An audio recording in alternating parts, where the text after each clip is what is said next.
जय शिवराय। 4 जानेवारी 2026ची ही आमची पहिली भटकंतीची सुरुवात आज आशिरी गडापासून होत आहे। आता आम्ही कात्रजवरून निघून या ठिकाणी 263 किलोमीटर अंतर पार करून या ठिकाणी आलेलो आहे।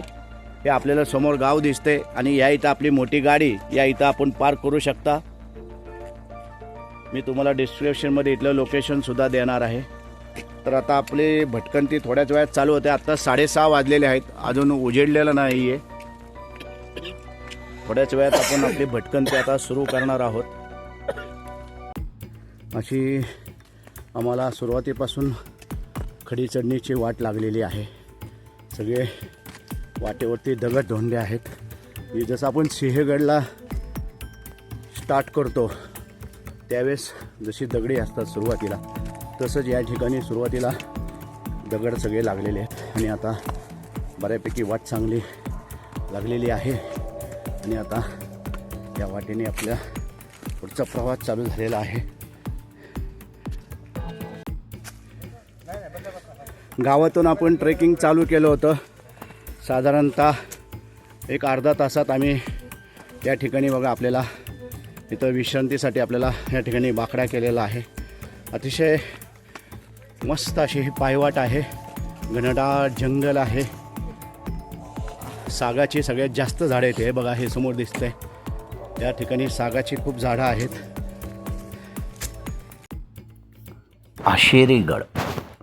आशिरीगड हा जिल्हा पालघर या ठिकाणी असलेला गिरिदुर्ग आहे। पालघर जिल्ह्यातील मनोर विभागात असलेला आशिरीगड हा एक ऐतिहासिक आणि बरकट गिरिदुर्ग आहे। मुंबई अहमदाबाद महामार्गावर खोडकोना गावाजवळ वसलेला हा किल्ला ट्रेकरसाठी एक उत्तम ठिकाण आहे। हा किल्ला शिराहार वंशांच्या भोजराजाने सुमारे 800 वर्षापूर्वी बांधला असे मानले जाते। या किल्ल्यावर सातवाहन, कोरीराजे, पोर्तुगीज, मुघल आणि मराठ्यांचे राज्य होते। 1683मध्ये छत्रपती संभाजी महाराजांच्या काळात हा किल्ला मराठ्यांच्या ताब्यात आला। पुढे 1737मध्ये चिमाजी अप्पा यांनी वसई मोहिमेदरम्यान तो पोर्तुगीजांकडून पुन्हा जिंकला आणि 1818मध्ये हा किल्ला ब्रिटिशांच्या ताब्यात गेला। हे बघा, ट्रेक चालू केल्यानंतर साधारणतः 1 पाऊण तासाच्या आत आपल्याला या ठिकाणी हा असा दगडी चौथरा या ठिकाणी पाहायला मिळत आहे। हे पहा, हा रचून ठेवलेला आणि इथूनच पुढे आल्यानंतर आपल्याला अजून एक आहे आणि ह्या इथं विश्रांती करण्यासाठी आहे। आणि हा समोर आपल्याला दिसतोय तो आशिरीगड आहे, तिथं आपल्याला जायचं आहे।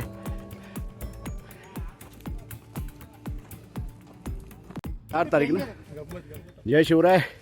आता आजच्या भटकंतीमध्ये सामील आमचे बाजी अनिल भागवत काका, नंतर तानाजी, आमचा तानाजी राजगुडे, सारंग गोंधळेकर, जयेश ना, जयेश, सुरेश सूर्यवंशी आणि पाठीमागे येत आहेत आमचे प्रमोद आहिरे सर आणि आमचा गाईड। आज आम्ही गाईड घेतलेला आहे। या ठिकाणी गाईडची गरज नाही आहे, पण मी माझ्या नेहमी व्हिडिओ सांगत असतो, स्थानिक माणसाला एक रोजगार मिळतो आणि आपणही सेफ राहतो, त्यामुळं गाईड हे नक्कीच घेत जावा। पहा मित्रांनो, असं आपल्याला वाटेवरती असे हे पोत्यात बांधलेले मटेरियल आहे। वरती पायऱ्यांची वाट करायची आहे, त्यामुळे या ठिकाणी हे ठेवलेलं आहे।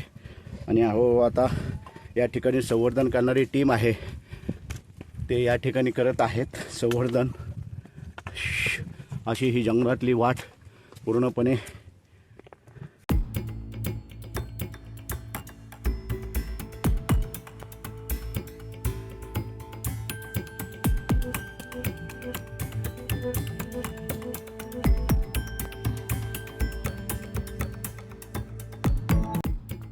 पालघर जिल्ह्यातील आजही गडकोटांनी समृद्ध असलेला हा भाग ओळखला जातो।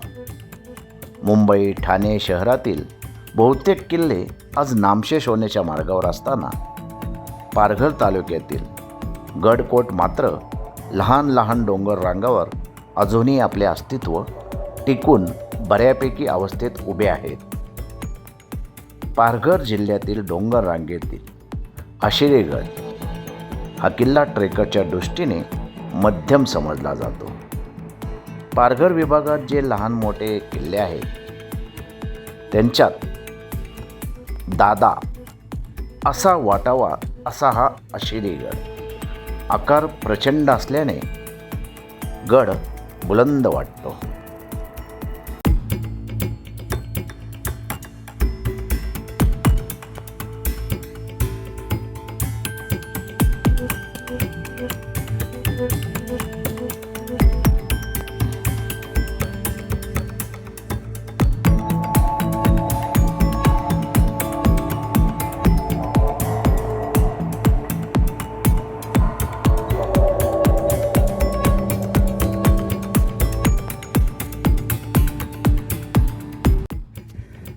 आत्ता गड भ्रमंती चालू केल्यापासून साधारणतः एक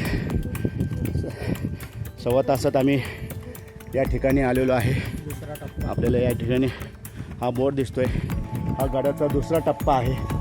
आपल्याला या ठिकाणी दिसत समोर आपल्याला गड आहे, तिथं जायचं आहे. आत्ता दुसरा टप्पा आपण पार केलेला आहे. आता पुढे गेल्यावर आपल्याला लोखंडी जिना लागणार आहे. आता इथून पुढं पायऱ्या चालू होत आहेत, दाखवतोच तुम्हाला पुढे गेल्यानंतर.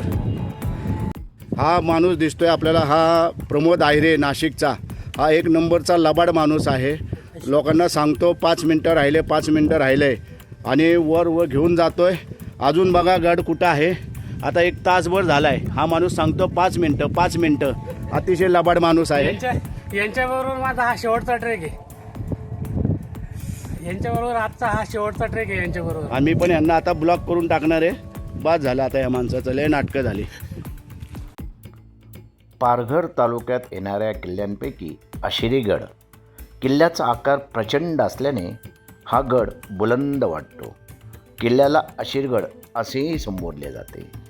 इतिहास काळात ठाण्याच्या उत्तर सीमेचे रक्षण करणाऱ्या या किल्ल्याच्या परिसरात सागांच्या झाडांचे जंगल आहे.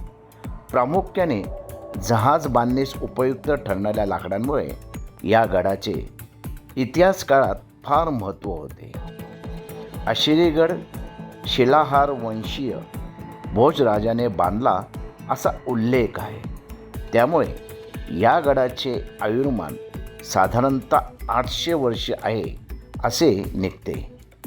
पुढे 14व्या शतकात मही कावती नागरी म्हणजे माहीम येथील राजा भीमदेव यांनी हा किल्ला जिंकून घेतला व या गडाचा उत्तम बंदोबस्त करून येथे आपले लष्करी ठाणे बसवले. पुढे पोर्तुगीजांनी वसईत बस्तान बसवल्यावर इसवी सन 1556 साली आशिरीवर हल्ला करून तो बरकविला.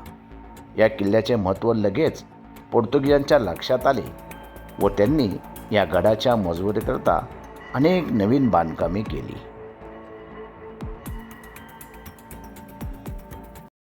पदभ्रमण चालू केल्यानंतर साधारणतः 1 तास 20 मिनटात आम्ही या ठिकाणी आलेलो आहे. आपल्याला या ठिकाणी वाघाचं या ठिकाणी आपल्याला शिल्प पाहायला मिळत आहे. या ठिकाणी लोक या ठिकाणी गावातील स्थानिक पूजा केली जाते. वाघोबांनी कुठल्याही प्रकारचा त्रास देऊ नये, आमचं रक्षण करावं हा गावकऱ्यांचा हेतू असतो. त्यामुळे या ठिकाणी हे वाघोबाचं आपल्याला या ठिकाणी पाहायला मिळत आहे. हे पहा, आपण हे समोर आपल्याला वाघोबा दिसले होते, तिथं खाली वाघाचं शिल्प. तिथनं थोडंसं वरती आल्यानंतर आपल्याला या ठिकाणी हे भुयार आहे. आतमध्ये बऱ्याचशा गड किल्ल्यांवरती आपण पाहतो या ठिकाणी हे भुयार आहे. आणि आता इथनं ही पायरीची वाट आता चालू झालेली आहे. ही पहा, ही पायरी वाट आणि वरती गेल्यानंतर आपल्याला जिना लागणार आहे. आता थोड्याच वेळात आपण गडाच्या माथ्यावरती पोचणार आहोत. आशिरीगड किल्ल्याच्या शेवटच्या टप्प्यात आहोत आम्ही. हा आता टप्पा पार करून गेलो की वरती जाणार आहे. पण इथे सुंदर अशा कातळातल्या पायऱ्या आहेत आणि ह्याच्या बाजूलाच खाली हे भुयार, आशेरीगडचं हे भुयार, प्रसिद्ध भुयार आहे. हे खूप अट्रॅक्शन आहे ह्या भुयाराचं. जमलं तर आज जाऊन बघू. अशी भुयारं मी सरसगड, रवळ्या अशा काही किल्ल्यांना पाहिलेली आहेत.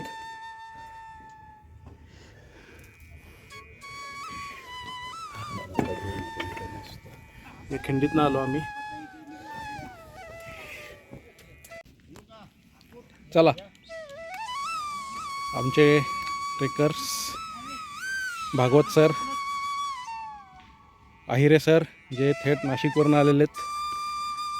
आहिरे सर आमचे मार्गदर्शक पण आहेत किल्ले भ्रमंतीसाठी. पाठीमागं आमचे दुधाणे सर ज्यांनी हा ट्रेक ऑर्गनाईज केलेला आहे. यांची संकल्पना गेल्या वेळच्या गुमतारा किल्ल्याप्रमाणे हे आमचे गाईड पाठीमागे. हा गुमतारा हा आशेरी किल्ल्या शेजारचा डोंगर आहे. आवाज घुमतो इथं खिंडीमध्ये शिवगर्जनांचा. दुधाणे सर,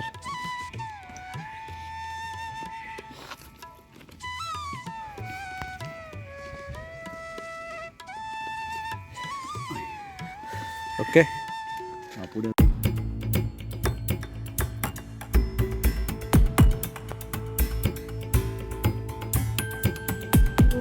पासून वर आल्यानंतर आपल्याला पायऱ्या लागल्या होत्या कात्रात, आणि आता सुद्धा कात्रात खोडलेल्या पायऱ्या आहेत आणि बाजूला रेलिंग आहे. पडण्याचे चान्सेस कमी. रेलिंगला धरून आपण जाऊ शकतो. थोडंसं रिस्की आहे, त्यामुळे या ठिकाणी रेलिंगची ही अशी वाट केलेली आहे. ही पहा, ही पायऱ्यांची वाट. प्रॉपर अशा कात्रात खोडलेल्या पायऱ्या आपल्याला या ठिकाणी पाहायला मिळत आहे. आणि आता ह्या पायऱ्या सोडून आपण वरती येत आहोत. आणि आता आपल्या पुढं इथनं जिना, पायऱ्या, लोखंडी जिना चालू होणार आहे आपल्याला. हे पहा आता पुढे.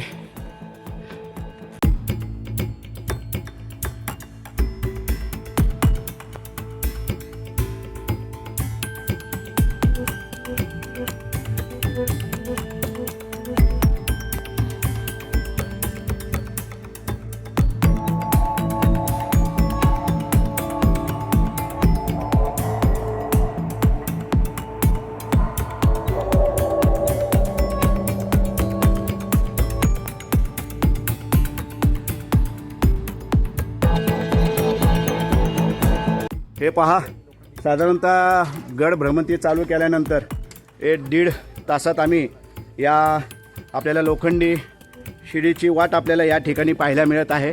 पहिल्यांदा जो होता तर ही घरीतनं वाट होती, या घरीतनं वर यायला लागायचं. परंतु आता या लोखंडी जिना केलेला असल्यामुळे ही वाट अतिशय सोपी झालेली आहे. ॲडव्हेंचर आहे, नाही असं नाही आहे, पण ह्या घरीतनं जे जायचं होतं ते ॲडव्हेंचर काही वेगळंच होतं. आतासुद्धा आहे, थोडं जपून जावं लागतं. 1-2 ठिकाणी पायऱ्या तुटलेल्या आहेत, तर आता आपल्याला जाऊया आपण यात. हे आपल्याला आशेरीगडच्या खोडलेल्या पायऱ्यांची वाट चालू झालेली आहे. असं इथं बांधसुद्धा दाखवलेलं आहे. या ठिकाणी तुम्हाला भुयार पण दाखवलेला आहे. आणि आता ह्या कात्रात खोडलेल्या पायऱ्यांनी आता आपल्याला वरती मार्गक्रमण चालू झालेले आहे. थोड्याच वेळात आपण जिना लागणार आहे आपल्याला, आणि माथ्यावरती थोड्याच वेळात पोहोचत आहेत. बघा आता कशा पद्धतीने ह्या कात्रात खोडलेल्या पायऱ्या आपल्याला इथं पायऱ्या मिळत आहेत. अतिशय सुरेख, अतिशय शुभ अशा ह्या पायऱ्या खोदलेल्या आहेत.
हे पहा, ही जे लोखंडी जिन्याची वाट, पायऱ्यांची वाट वर चढून आल्यानंतर आपल्याला या ठिकाणी आपल्याला हा क्राऊन पाहायला मिळतोय. हा पोर्तुगीजांचा क्राऊन आहे. हे पहा, आता आपण थोड्याच वेळात वरती गडाच्या माथ्यावरती पोहोचत आहोत. ही परत कातरात कोरलेल्या पायऱ्यांची वाट आपल्याला चालू झालेली आहे. हे पहा, अतिशय सुंदर असं आता वरती आपण टॉपवर पोहोचत आहोत थोड्याच वेळात. बघा इकडे.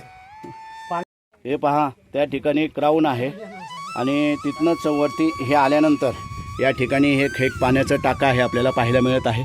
ही कातर टप्प्यांची वाट आणि इथून वरती आपल्याला जायचं आहे आता.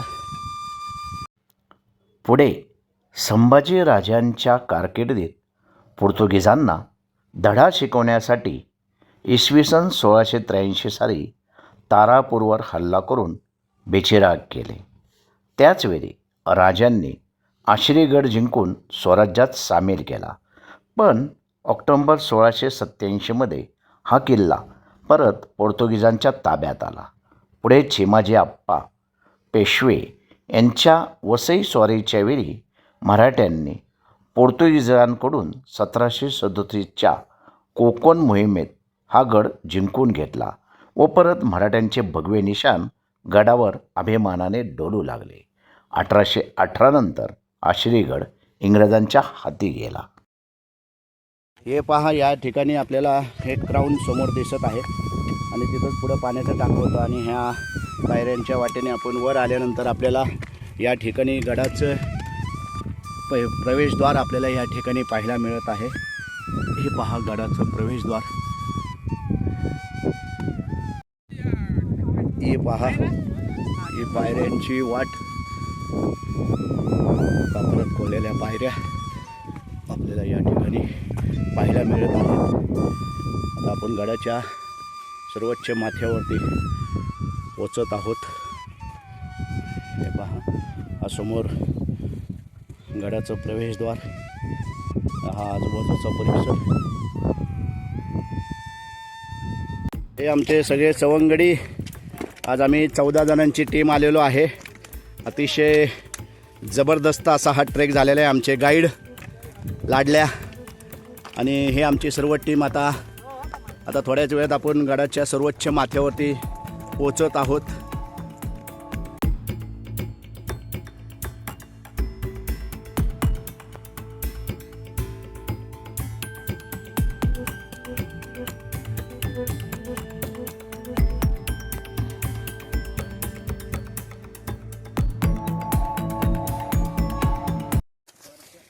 आता गडाच्या सर्वोच्च माथ्यावरती आलेलो आहे आणि आता वरती सगळं फिरत आहे आम्ही हा माथा.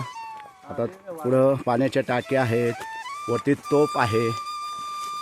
हे पहा, सदर पण आहे. ही समोर दिसते ती सदर आहे. ती सदर आता आपण पाहायला चाललेलो आहे. समोरच आपल्याला सदर दिसत आहे.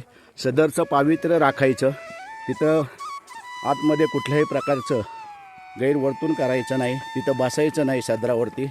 आणि सदरवरती फक्त राजे सरदार हेच या ठिकाणी असायचे.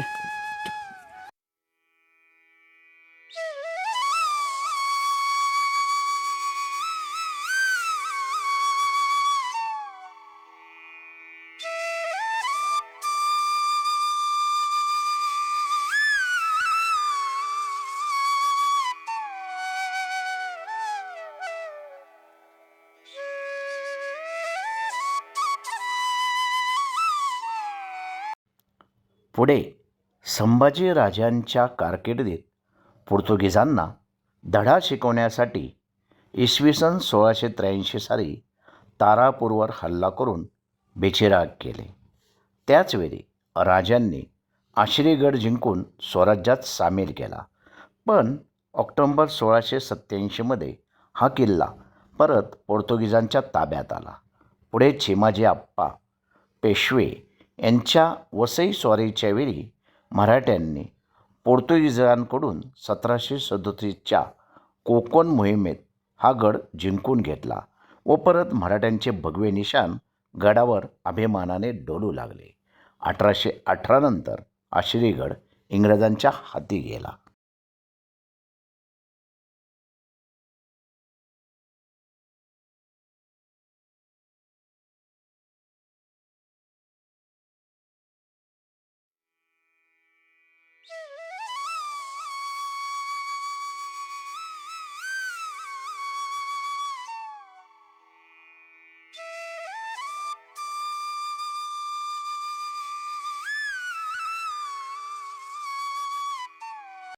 आता आपण आशिरी गडावर आलेलो आहे आणि या ठिकाणी संवर्धन करणारी शिवदुर्ग हे टीम या ठिकाणी संवर्धन करत आहेत. खूप अतिशय छान पद्धतीने त्यांचं संवर्धन या ठिकाणी चालू आहे. मित्रांनो, आपण ज्यावेळेस दुर्गांवरती येतो त्यावेळेस कुठल्याही प्रकारचे कचरा हे पहा या ठिकाणी बराचसा दिसतोय. असं करता कामा नये.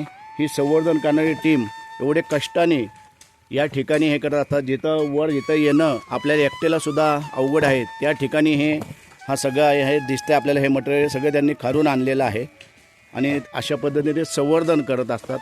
तर आपलंसुद्धा कर्तव्य बनतं की आपण गड किल्ल्यांवरती आल्यानंतर याचं आपणसुद्धा जबाबदारी घेणं गरजेचं आहे. कुठल्याही प्रकारचा कचरा करायला नाही पाहिजे. हे पहा या ठिकाणी अतिशय सुंदर असं संवर्धन या ठिकाणी चालू आहे. हे पहा संवर्धन टीम कशा पद्धतीने काम करते ते पहा. फक्त गडावरती येणं, गड मोजणं, गड झाला हे न करता संवर्धन करणं खूप गरजेचं असतं. हे खरं अतिशय कष्टाचं काम आहे. हे सगळं संवर्धन करणं म्हणजे हे पहा अशा पद्धतीने संवर्धन कशा पद्धतीने केलं जातं त्याचं उत्तम उदाहरण आपण या ठिकाणी पाहत आहोत. हे सगळे शिलेदार या ठिकाणी संवर्धन करीत आहेत. मोठी टीम आहे यांची या ठिकाणी. आशिरी गडाच्या माथ्यावरती आल्यानंतर आपल्याला या ठिकाणी ही छोटीशी गुहा आपल्याला या ठिकाणी पाहायला मिळत आहे आणि संवर्धन टीम दुर्गवीर प्रतिष्ठान हे खूप सुंदर असं या ठिकाणी काम करत आहेत. या ठिकाणी आपल्याला या तोफा दिसत आहेत. ते आता या ठिकाणी पण ते व्यवस्थित लावणार आहेत. अतिशय सुंदर असं हे यांचं काम आहे. आमचे मित्र श्रमिक गुंजमगुंडे सह्याद्री प्रतिष्ठान ते सुद्धा खूप सुंदर असं काम करत असतात. असे अनेक संवर्धन करणाऱ्या टीम आहेत. खरं तर त्यांचं कौतुक करायला हवं. आपण स्वतः श्रमप्रयास करू शकत नाही पण कुठल्या ना कुठल्या तरी रूपाने त्यांना मदत करणं हे खूप अत्यंत गरजेचं आहे. आपण सुद्धा कधी इथं आल्यानंतर लक्षात ठेवा की संवर्धन करणाऱ्या टीमला नक्कीच मदत करा. आता हे एवढं वटून मगाशी सुद्धा माझ्या व्हिडिओत मी तुम्हाला दाखवले खाली सगळी गोण्या होत्या त्याच्यातनं सगळं मटेरियल त्यांनी खाली ठेवलं होतं आणि रात्रभर ते वर आणत असतात कारण दिवसा ऊन असल्यामुळं शक्य होत नाही. या अशा पद्धतीने खालीसुद्धा मी माझ्या व्हिडिओमध्ये तुम्हाला दाखवलेलं आहे. आणि ह्या ठिकाणी पाहत आहात आपण या ठिकाणी आपल्याला गडावरती येण्यासाठी स्वतःचंच आपल्याला शरीर पेलवत नाही. त्या ठिकाणी हे संवर्धन करणारी टीम हे एवढं हे घेऊन येत असतात सामान. म्हणजे हे खरंच हे आपल्याला जे आपण मावळे म्हणतो महाराजांच्या काळातले आपण तेव्हा त्यांना बघितलेलं नाही पण आत्ताचे जे हे मावळे आहेत हे मावळे आत्ता आपल्याला पाहायला मिळतात की ते मावळे आपले कसे असतील. आणि आत्ताचे हे मावळे बघा अतिशय सुंदर असं हे काम करत आहेत. खरंच सॅल्यूट यांच्या कामाला. गुजरात प्रांतातून सन 1630 साली म्हणजे शिवायांचा जन्म झाला त्याच वर्षी नशिरुद्दन बादशाहसोबत चित्ते घराणे आशिरेगड येथे वास्तव्यास आले. इसवी सन 1683 साली संभाजीराजांनी आशिरेगड जिंकून स्वराज्यात सामील केला. पण ऑक्टोबर 1687मध्ये हा किल्ला परत पोर्तुगीजांच्या ताब्यात गेल्यावर चित्ते घराणे पश्चिम खानदेश निमखेड म्हणजे धुळे जिल्हा येथे वास्तव्यास गेले. इसवी सन 1830 साली चित्ते घराणे यावर येथे वास्तव्यास गेले.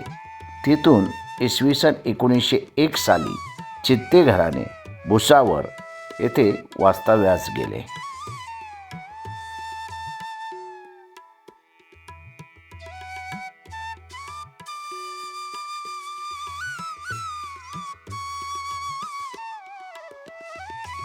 हे आशिरी गडावर असलेलं हे पाण्याचं टाकं बघा आपल्याला मोठं आहे. तळ आहे हे टाकं नाही आहे हे तळ आहे. या ठिकाणी पुढं पाण्याच्या टाक्यांचा समूह आहे आणि या ठिकाणी पण आपण पाहत आहात पाण्याच्या टाक्या इथं भरपूर आहेत. त्या ठिकाणी खांब टाकं होतं आणि आता इथं पुढं आता अशी गडाची परतीचा पाऊस चालू झालेला आहे.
जय शिवराय. आत्ता आम्ही हा पाठीमागं दिसतोय हा आशिरीगड करून आलेलो आहे. सकाळी आम्ही पहाटे 6:30 वाजता गडपरिभ्रमण चालू केलं होतं आणि आत्ता 11:30 वाजलेले आहेत. जवळपास 5 तास येऊन जाऊन आम्हाला लागलेले आहे. अतिशय सुंदर असा हा आशिरीगड आहे. आशिरीगड हा पावसाळ्यात शक्यतो करू नये, कारण की थोडंसं घसरड वाट आहे, कारण की पायऱ्यांची वाट आहे, काता फोडलेल्या पायऱ्या, तिथनं कदाचित थोडंसं घसरण वाचू शकतं. त्यामुळे पावसाळ्यात शक्यतो करू नये. बाकी इतर दिवसात तुम्ही करू शकता. अतिशय सुंदर आहे आणि आशिरी गडावरती शिवदुर्ग प्रतिष्ठान अतिशय सुंदर पद्धतीने संवर्धनचं काम करत आहेत. वाखण्याजोगं त्यांचं काम आहे. आता तोफ गाडे सुद्धा ते तिथं वरती तोफचं पण लावत आहेत. खूप सुंदर असं त्यांचं काम आहे आणि हा आशिरीगड अतिशय सुंदर आहे. माझ्या व्हिडिओमध्ये मी तुम्हाला सांगितलं इथलं महत्त्व काय आहे, कधी झालेलं आहे, असा सर्व करून आता आशिरीगड पूर्ण झालेले आहे. आता भेटूया आपण नवीन भटकंतीसाठी. तुर्तास या ठिकाणी थांबतो. जय हिंद, जय महाराष्ट्र, जय शिवराय. जय शिवराय. मागं होती की अजून